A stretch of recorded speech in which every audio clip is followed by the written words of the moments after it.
আমি কিছু তদবির করি কোরআন হাদিস থেকে, মাসনুন কোরআন হাদিস থেকে কিছু তদবির করি, কিছু দোয়া তদবির করি।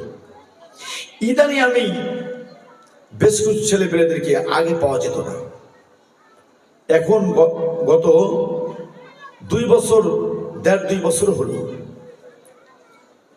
কিছু বাবা এবং মারা, বিশেষ করে শহরে এবং যারা নাকি শিক্ষিত, তাদের মধ্য থেকে কিছু সংখ্যক, বেশ কিছু 1.5 থেকে 2 বছর, ভালো করে খেয়াল করবেন, 1.5 থেকে 2 বছর ধরে এই রোগীকে পাওয়া যায়। আমি আব্বার সাথে যতদিন থেকেছি তার জীবনেও দেখিনি। আমি 1.5-2 বছর আগে একটা রোগীও পাইনি এইরকম, কিন্তু 1.5-2 বছর হলো রোগী পাচ্ছি। ছোট্ট ছোট বাচ্চারা যারা কানে শোনে, ডাক দিলে তাকায় কিন্তু কথা বলে না। কি বলে না? আবার 2-1টা কথা বলতো, ডাক দিলেও শোনে, কিন্তু এখন মোটেও কথা বলে না। আমি ডক্টরের কাছে জিজ্ঞাসা করলাম, মানসিক ডাক্তারের কাছে এবং শিশু বিশেষজ্ঞ ডাক্তারের কাছে।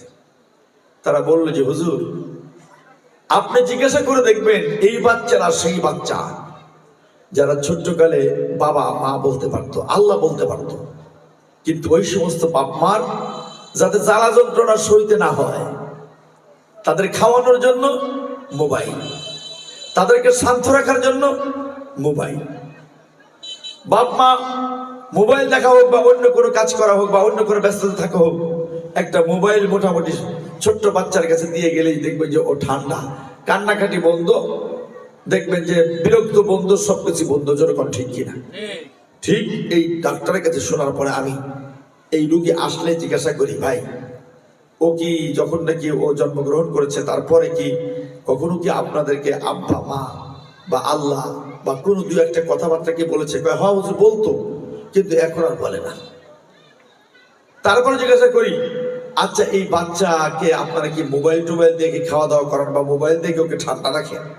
হুজুর করি, একটু এইটা না দিলে ও টিকতেই পারে না।